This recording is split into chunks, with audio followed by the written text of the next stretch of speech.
What's going on, everybody? Eric Lindquist at Stokastic here on the Odd Shopper channel, coming to you with another edition of MLB Lindy's Leans, Likes, and Locks. Hit that like button, subscribe button, notification bell. Goes a long way for me on this video.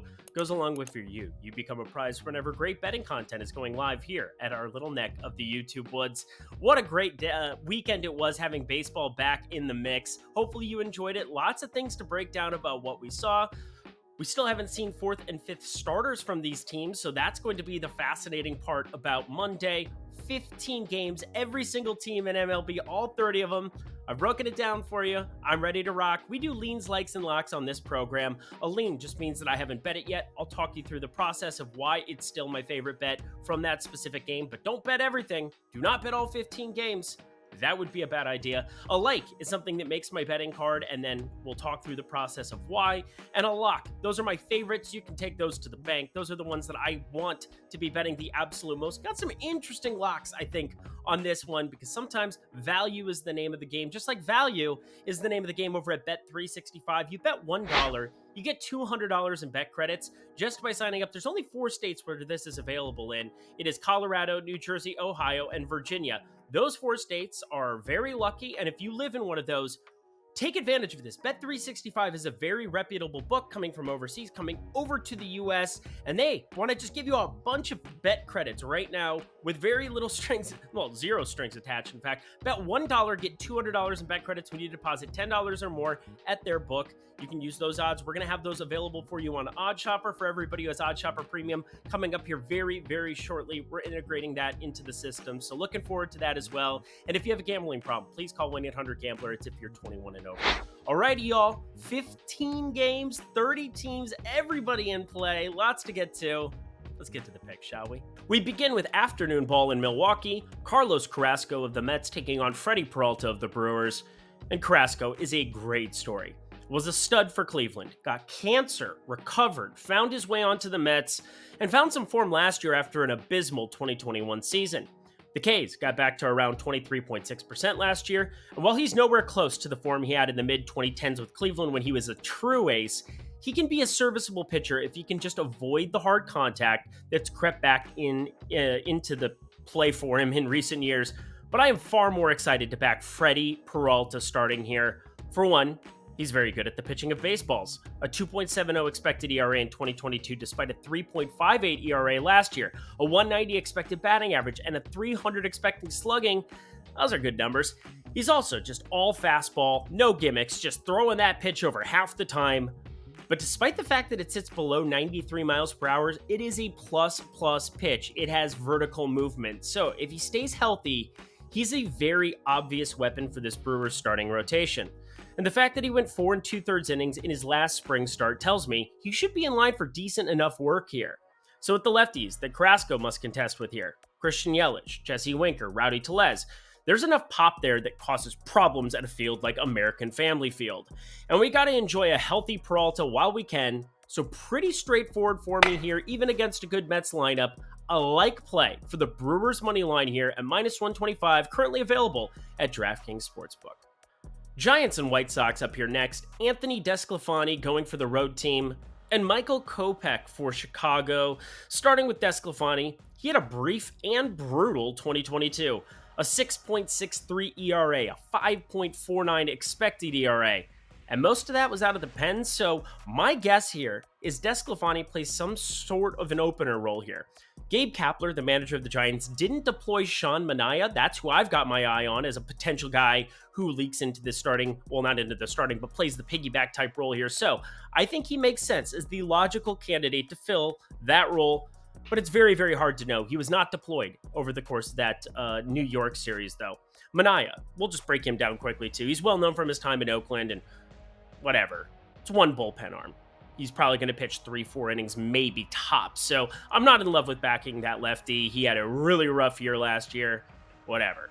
As for Kopech on the other side, that's who I want to talk about. He was touted, as touted can be once upon a time, and he had a monster year in 2021 out of the pen after missing a few years, getting his arm back in order post Tommy John surgery. That's basically 3 years of service. But as a starter last year, the K rate plummeted down to 21.3%, with a brutal 11.5% walk rate that came out of nowhere. He kept things in check with a 3.54 ERA last year, but a 3.94 expected ERA and a fly ball profile doesn't make me too enthusiastic. Words are tough. Still, the fastball is just nasty, and he throws it all the damn time, and if it's located, it can create some problems. So I'm a bit torn here, as I really do want to back Kopech's pedigree and be early to a possible resurgence. But when you're torn like this, and we have 13 other games coming up, and it's minus 135 to be backing him, you'd need a win percentage far greater than the 60% that I would have on that side of it. So I'm leaning towards the favorites here on the money line, of course, but I'm going to be gearing away from bullpen games as much as possible this season. Not my favorite place to be investing money against it. So pass, wait. I don't really know what to do. All I know is that right now, I think we need better value than this. Two great American small park for Cubbies, Reds. Reds, the beneficiaries of cream puff matchups against the Pirates, got their season off to a nice 2-1 start. The Cubs, the inverse of that, as the Brewers starting staff caused them some issues over the weekend. But both starters here give me major pause. Get it? Southpaw Drew Smiley of the Cubs taking on righty Connor Overton of the Reds. That wasn't funny. I'm going to keep going. Now, Smiley did limit hard contact with a 35.6% hard hit rate last year, and he doesn't beat himself, as he's shown with a 5.8% walk rate. But the .416 expected slugging and mere 20.4% K rate are not very good, nor is the .448 actual slugging and .258 average given up to right-handed batters over the course of 2022. Still, there aren't that many dangerous righties in this Reds lineup. Will Myers, what are we doing here? Almost all of my favorite bats on the red side are from the left side, so that does create a bit of a problem for me trying to back a team in an otherwise strong matchup against Smiley. But for the love of all that is good and righteous, this Connor Overton fellow started... he just looks brutal. His back caused him to miss a huge chunk of 2022, so there are some questions about what we're going to get here.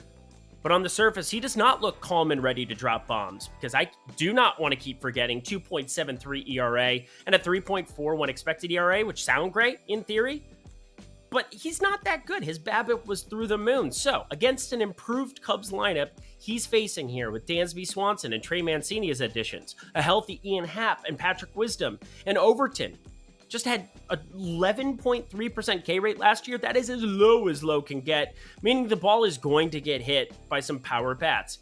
Plus, he's given up just 4 total barrels in 743 big league pitches, which is completely unsustainable, if you ask me, from a 29-year-old unheralded prospect who tops around 92 miles per hour. So, I'm getting a tad aggressive here, but I actually like the run line. Smiley gets the favorable platoon split against the Reds that, despite this horrendous ballpark to be pitching in, they don't have a lot of righty pop outside of Stevenson. And I do not believe Overton is any good whatsoever. So I'm seeing plus 132 kind of being the best prevailing number here. So Chicago, minus 1.5, click, bet, like, we continue on. My undefeated Minnesota Twins head to Miami to take on the 1-3 Miami Marlins. Tyler Mahle, getting the start against longtime vet Johnny Cueto in his 100th year of Major League Baseball.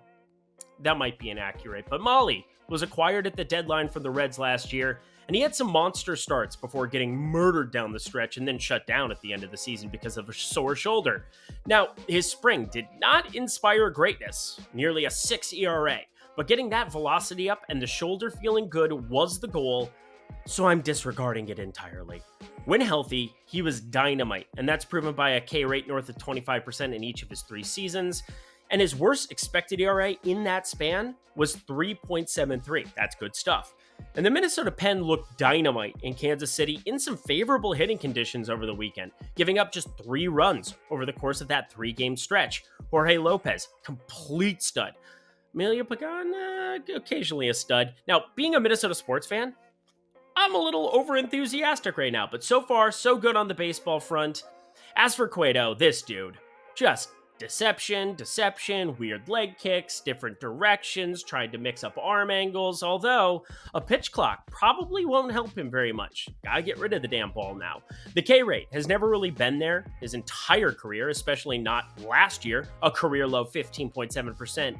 but he just keeps finding ways to be effective into his late 30s with a bunch of weird pitches. Kept his ERA down to 3.35 last year. That is just wild to me. And with this ballpark, I don't really want to be picking on him, and I don't want too much to do with this game at all, to be honest. So shout out Joey Gallo on the way out. Talked about him in the premiere episode. Double dong on Sunday was pretty fun. We got the cover on -1.5 in the premium Discord, which you can sign up for below. Pretty nice little Sunday. So there will be no such plays like that, though, from this game for me here. I'll lean the under of 7.5 at even money on FanDuel Sportsbook right now, but it's not on the card at the moment, and I don't intend for it to be unless something changes here. This number moves to 8. I doubt that happens. So there you go. Just leaning, getting out of this game. The marquee matchup of the day, last year's NL champion Philadelphia Phillies taking on the New York Yankees, who got an opening 2-1 series win against the Giants over the weekend. And Taijuan Walker is in a Phillies uniform now? All right. He'll be taking on last year's breakout performer Nestor Cortez of the Pinstripes. Let's start with Walker. It sucks to face the Yankees. It really, really sucks to face the Yankees. It sucks even more when you don't have great strikeout stuff and never have, and gave up over a 40% hard hit profile last year. As for Cortez, he is just excellent, and I was late to the party last year, wish I hadn't been. Got a little bit of value towards the end, but a 257 xWOBA, a 320 expected slugging, those are absurdly good marks. And the K stuff, while it tailed off a little bit in the second half of the season, was still an above average 26.5% on the aggregate with a mere 6.2% walk rate. But I was lamenting the home run market over the weekend as there just wasn't any value, nothing with positive expected value on the entire sheet. Come on, give us better numbers. Hopefully that changes. And then hopefully summer gets here fast so we can see that ball leave the yard more. But I doubt it does, especially because bombers like Giancarlo Stanton and Aaron Judge, who get crazy inflated home run odds inside of plus 200 now. That's not just borderline unbettable over a long sample size, but completely unbettable over a long sample size. However, maybe Anthony Rizzo falls into play here. Short porch out to right in Yankee Stadium, didn't go yard over the weekend. I think he's primed in a spot like this against Taijuan Walker, who carried a 1.02 home runs per 9 mark against lefties last year, compared to just a 0.75 mark to right-handed batters. Now, I need to see the damn odds, but I'm leaning Anthony Rizzo to go yard here on Walker in this one because I want to throw out props for you. We don't have K props up yet, and this home run one I expect to be greater than plus 350, perhaps greater than plus 400, and that would maybe make this a really good number to jump on. Hopefully the fact that he didn't have a home run over the weekend maybe gives the book some pause. So, not likely, but I want to at least lean it here. Rizzo, I'm calling it out, gets his first of the year here, but I'm leaning it for the time being simply because I want to see if it's going to be inside of plus 300. Please do not bet this. Rays and Nats in Washington are next. Tampa sweep, grab the brooms. I don't know. I've never broomed in my life. I don't know what I'm doing there. Nats, they got one against the Braves, which is more than anyone expected from them, so that's cool. But Drew Rasmussen here against Trevor Williams, both arms found sub 300 xWOBAs in 2022. So I'm not going to say that I hate them, but I do not like them, Sam I am. I do not like green eggs and ham. Rasmussen can rip a fastball occasionally, pairs it with a decent enough cutter. But having to back him at like minus 170 or greater when I don't really like any of the other parts of the arsenal, he just has velocity and pitches in a good park, I just kind of choose not to do it. As for Trevor Williams, he was a back-end starter for the Mets last year, but this Nats lineup is not good and not going to provide much spark for him with bats like Joey Meneses being the only guy I can trust. That's not good. So I can't, in good faith, do anything but cheer for offense here and lean the over of 8 runs against 2 pitchers I don't believe in. But this is sadly just another lean. Promise we're going to get to the good stuff here next. But these 4th and 5th starters in the rotation, you want to be very careful with some of them, especially the first time out. And with cooler weather expected in the Northeast for tomorrow, pretty easy for me to lay off of the over here, even though it's projecting out as my best play from this game. That looks like a guy who's excited for the first week of baseball. That's for darn tootin'. 7 days of baseball coming down the pipeline here. And what a better way to kick it off with a guaranteed W than this. It's only available in 4 sports. I'll repeat them here for you. Colorado, in 4 sports, in 4 states. How about that, Eric? Colorado, New Jersey, Virginia, and Ohio. Those are your 4 states: Ohio, Virginia, New Jersey, Colorado. If you are in those states, sign up at Bet365 right now. In the video description box below, there's a link.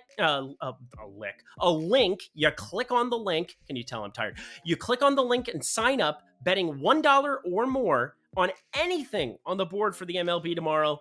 You're going to get yourself $200 in bonus bets. Now, there's also the NCAA tournament tomorrow. We have the championship game.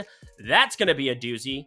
UConn, pretty good favorites. They're going up against San Diego State. If you want to be getting in on the action there, bet $1 on one of the early morning baseball games in the video description box below. Click on that link, deposit $10 or more, bet $1 on, anything that we have going in that early window of baseball games, and you're going to have $200 in ammunition to fire up for that NCAA tournament game. So if you're interested in betting anything on Monday, no better place to do it than at Bet365 if you're in the great states of Colorado, New Jersey, Virginia, or Ohio. You have to be 21 and over, and please play responsibly. If you have a gambling problem, call 1-800-GAMBLER. Alrighty, y'all, back to the picks. And we're to the good stuff. Pirates and Red Sox in Fenway Park. Johan Oviedo takes the mound against Cutter Crawford and the Red Sox. Cutter Crawford, great baseball name. That's about it. Holy offense, though. We'll start with that. That was Boston's story this weekend. A 10-9 loss to start it off, a 9-8 win, and a 9-5 win to get the season going. Legitimately 9 runs per game, 9 runs in every game. Good job, good effort, Baltimore. But I did not like Baltimore's starting rotation coming into the season. You did not like Baltimore's starting rotation coming into the season. And that's not to say that I like Pittsburgh's exponentially more, but this is where value shows up for us. Oviedo has some filth and could hit the ground running if the end of the season, of the end of 2022, was any indication of his upside. The acquisition from the Cardinals throws upper 90s heat, is starting to find strikeouts at a higher clip, and dropped his expected ERA drastically in each of his first 3 big league seasons. Now, the transition from bullpen arm to starter had a very small sample size at the end of last year, just 5 starts at the tail end of the season, but he only gave up 7 runs in those 5 starts and induced a lot of ground balls. What do we expect from him here against a red-hot Red Sox offense? No idea, but we're about to find out because I'm absolutely betting against Cutter Crawford and this Red Sox bullpen. Crawford looked decent in the spring, but in 2022, he was a beanbag with how comfy teams were facing him. A 331 xWOBA, a 438 expected slugging, and an 8.7% walk rate. I mean, I see some sort of upside in the 27-year-old with a decent curveball, but his ZiPS projection has him at just a 0.7 WAR predicted for the 2023 season with a 4.72 ERA. In other words, I know the Pirates lineup isn't great. I know Oviedo is unproven as a starter, but it's been pretty unproven on the Crawford side of things. And I think that that's enough that I'm going to be trusting the Pirates getting 1.5 on the run line for a lock with a sprinkle on the Pirates money line as well. So congrats to the Red Sox bats. You guys went nuts over the weekend. Got it off to a good start. Adam Duvall, okay. What in the world? But why don't you take the night off here? Lock the Pirates getting the run buffer here. 1.5. Oh, baby, oh, baby. Lock it up. First one of the day. I said we're ramping up the bets, and I was not lying here. We're heading to Kauffman Stadium here, Kansas City. Brady Singer on the mound going up against, if you're familiar with Lindy's Leans, Likes, and Locks from last year, there were 2 guys. They were both on Toronto, and we bet against them a lot. Jose Barrios is back on our lives. Welcome, family, to the most overrated star pitcher in baseball. He used to be on the Twins, and I didn't like him when he was there. So this isn't something where I'm just, a lover scorn type situation. Just want to throw it out there. I do not like Jose Barrios because he has a 466 expected slugging, a 275 expected batting average, and nearly a 44% hard hit percentage from last season. Oh, and the K's took a plummeting number, sub 20% over the course of his entire season last year. And Brady Singer, you can say what you want. It's not a great lineup backing him here, but we're talking about a guy who, despite the 41% hard hit contact, which not good either, he had a 24.2% K rate, a sub 6% walk rate, and really started putting it together towards the tail end of last year. So, weird to say lock back-to-back, but that's exactly what's going to happen here. Kansas City, the bats went silent. They went silent against the Twins. the Twins have a better bullpen than the Blue Jays do. At least I'm profiling it that way. In Kansas City, you got to do something, so why not against Jose Berrios? Welcome back to the AL Central here. Jose Berrios, just for the day, of course, gets smacked around here. Let's go, running it back. Jose Berrios gets knocked around. Kansas City money line, plus 112. Back-to-back locks. Pour yourself a glass of Woodford Reserve as we head to St. Louis, taking on the Atlanta Braves. Going to be an interesting one here. Charlie Morton on the mound, and why the Woodford Reserve? Well, one, it's delicious, and two, Jake Woodford out there for the St. Louis Cardinals. Kind of an interesting spot. But towards the end of last year, Charlie Morton started showing the signs of aging. And I know baseball, it just seems like everybody is pitching well into their late 30s now and finding a lot of success. I think Charlie Morton might be getting beat up a little bit coming very, very shortly. Got beat up by Philly, the Mets, Philly again in the playoffs towards the end of last year. Just did not finish off on a high note.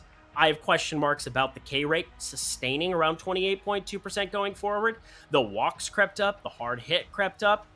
And Jake Woodford, in very limited sample, I mean, he's going from a bullpen situation into a starting situation. And similar to Oviedo, we don't know necessarily what to expect there. But he did a 2.04 ERA over the course of 17 2/3 in the spring. So that's a decent enough spot where even against this Atlanta team, I think you want to make a sprinkle considering the bats that we have on the Cardinals side. They just went completely nuts on Sunday.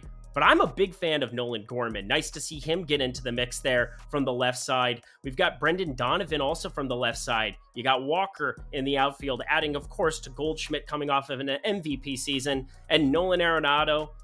It's a really good Cardinals lineup. I might actually like it more long-term than the Braves lineup, which is a little blasphemous to say to a certain extent. Braves are very good at baseball, too. I'm not denying that. But I'm getting plus money to go back one question against another question. So I'm not necessarily sure what to expect out of Charlie Morton. Not exactly sure what to expect from Mr. Woodford, but I'm willing to pour myself a glass. St. Louis money line. Oh, baby, I like it. This is a pretty unappealing one. We've got Baltimore heading into Texas, and I will say John Gray, pretty darn good pitcher, but it's kind of factored into the odds. Taking on Kyle Bradish. No, actually, I'm Bradish. Austin Powers. Whatever, I'm getting loopy. Kyle Bradish had a really rough season last year. There were a couple of times we tried to force him in end spots, and probably wasn't the best decision. He did get a little bit unlucky in the ERA department, 4.89 going up against his 4.49 expected ERA. You get that nearly half-run difference. That matters over a longer sample size, but going up against Gray here, Gray is definitely somebody that not going out of my way to pick on. A nearly 26% K rate, a 295 xWOBA over the course of his 2022. Haven't seen him yet this year, but Baltimore's got a pretty darn good lineup. Texas has a pretty darn good lineup. The win percentage being around 59, 60%. I really do not want to be going to either sides of this one. If I did anything, I would be cheering for runs. As I said, I do like these lineups. With Texas, they had the late night game on Sunday, first weekend of baseball. They do have the better starter. Again, if I were trying to pair it with something, I would certainly be going chalky with the Texas side of it. But I kind of like runs. I like Baltimore to keep momentum going after a nice debut in Fenway. I think this lineup just stands out to me in general this season. They're going to need it because their bullpen and, well, they have an okay bullpen, but their starting rotation is completely blasphemous. We're going the over of 8.5, but simply a lean. Not something that I want to be firing up here. Too many other better spots on the card. We're heading to Houston next, and we are excited. And why are we excited? Because I love when you get some of these young studs coming up. Hunter Brown taking the mound, got steamed up in all of your year-long drafts, that's for darn sure. Taking on Matthew Boyd, a lefty who used to have some really studly stuff, ended up having to be a bullpen arm when he came back towards the end of last year, but had a really nice starting season back in 2021. Excited to see what he has kind of waiting in store for us here. And then Hunter Brown. I mean, this guy is going to be an absolute stud. I think we can kind of all agree on that. But no matter what, in these kind of situations where you have two pitchers you kind of like, you could easily lean on the under here, 8.5. There's a lot of unpredictability, but Hunter Brown is one of those pitchers that you want to keep your eye on. I just don't want to back him at minus 225. What are we doing here? Detroit, coming off of getting swept in Tampa. Their lineup is dog doo-doo. There's nobody who's going to deny that fact. The Austin Meadows thing has not worked out for them. You got Javi Baez, who's going to have to carry a baseball team. That's never a good situation. Mr. K-rate himself. I like Boyd a lot, but I can't really be backing anybody against Hunter Brown here going forward. Get ready for some filth coming from him very, very shortly here. A couple of his debuts didn't look as good, but a 27.5% K rate as he got called up there. Just 309 pitches for the 23-year-old last year. Kept the ERA under 1 in those debuts, but high 90 stuff coming down the pipeline. Going to be fun to watch. And we'll lean the Houston money line as a result. But I don't want to bet it at minus 225. Just throwing it out there. It's the only thing that stands out as of right now, but I just don't want to be doing it yet. Just enjoy the process here. Let's get back to bets that actually project out well for me and that I actually have interest in. It's the Angels taking on the Mariners here, and the Angels, you had to score all your runs over the weekend when I don't back you. Whatever. Reed Detmers, though, last year was such an interesting season because you go through the numbers, didn't look all that great at times. We had a 4.05 expected ERA, just a 22.6% K rate, but he had an abysmal beginning of the season, got sent down to AAA, went berserk at AAA, got called back up, and saw that K rate inflate north of 23% in the second half of the season. Found some really, really nice form. And that makes him a back-end starter here for LA, but he is one of those guys that if you told me he had a sub-3 ERA at the end of the season with a 1-1 whip and just found ways to rack up Ks, I would not be shocked in the slightest. Just want to throw it out there. Reed Detmer's an arm I've definitely got my eye on. And going up against George Kirby, who's a pitcher that I've never really been all that intrigued by the same way the public has. Now, he had a 24.5% K rate, nifty. A 284 xWOBA, nifty. A 4.1% walk rate, really nifty. But he gives up the occasional hard contact. And for a guy who was a former first rounder, 20th pick by the Mariners once upon a time, coming out of Elon, shout out Greg Ehrenberg, another great odd shopper individual, should I say? Analyst. There we go. That's the word I'm looking for. A graduate of Elon University. Pretty interesting spot that we've got here where I think you can target against him specifically because this Angels lineup, I expected them to be pretty good going forward. This is going to be your major battle in the AL West here. Well, in addition to Houston, duh. But the Angels, can they actually get over the hump? I'm willing to find out getting these kind of odds. Plus 132 on the money line. That makes the card for a half unit play. Just a small little play for me here on the Angels. But I think they ride the momentum. They beat up on Oakland. George Kirby, not my favorite pitcher to be backing here. So go Reed Detmers. Keep that second half form going.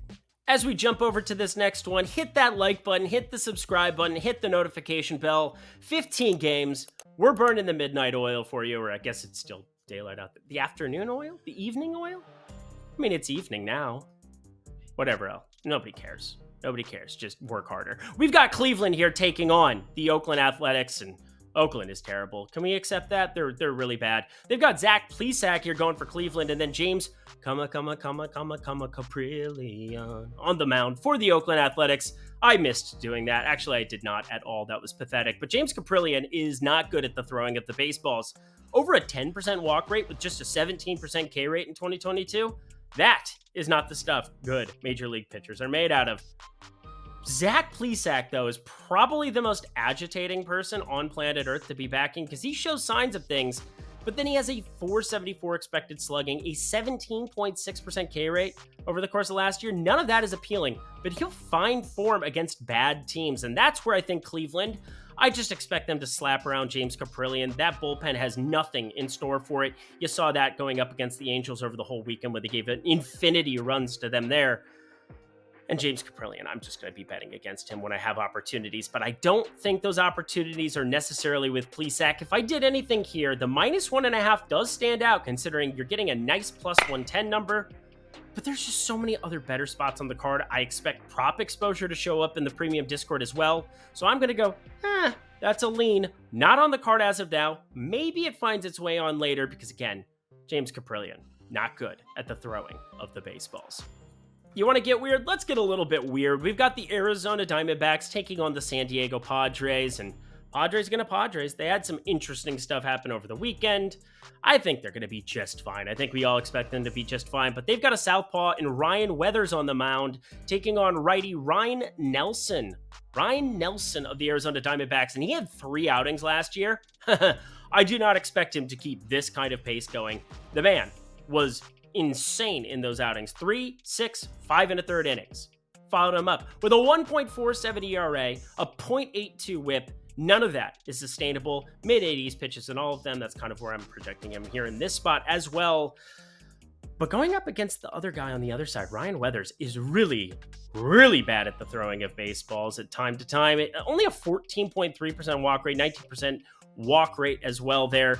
I mean, these are just absurd type numbers that you saw in a very limited sample. All he did was only throw 89 pitches. But the year before, nothing happened when he was 21 that impressed me in any way, shape, or form. A 5.30 expected ERA over the course of that starting season, a 43.2% hard hit rate, just an 18% K rate. So if he's not going to find Ks here at the big league level, these are the kind of spots where you want to be betting on the underdog offense. Plus 125 to be backing Arizona. Everybody getting acclimated to the major league season.